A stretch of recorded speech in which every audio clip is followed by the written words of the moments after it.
I want you to pray about this and think about it, because I think it should be a God-sized vision. But God, just think about it. And in this room, that we may not have the same circle.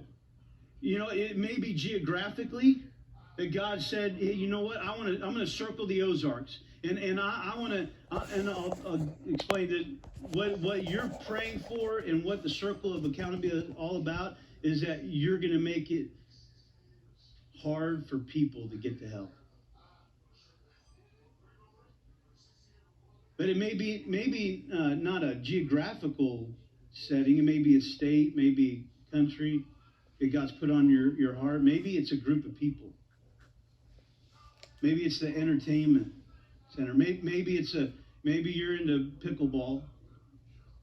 It's a good sport, by the way.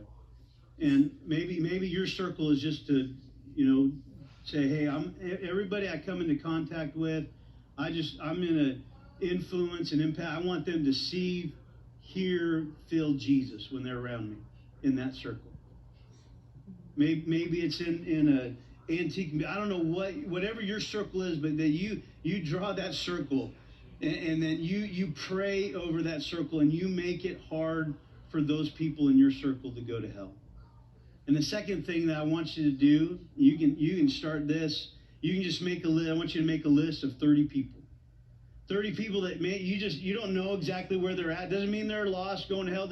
It just means that you don't know exactly where they're at on their spiritual journey with the Lord. And so you're going to pray for them. And you're going to put that on the calendar. And one person a day for 30 days, you're just going to pray for that person each day. And here's the deal. It doesn't come a year or 10 years from now about discovering God's will. If you want to know God's will, start doing his will right now. Amen.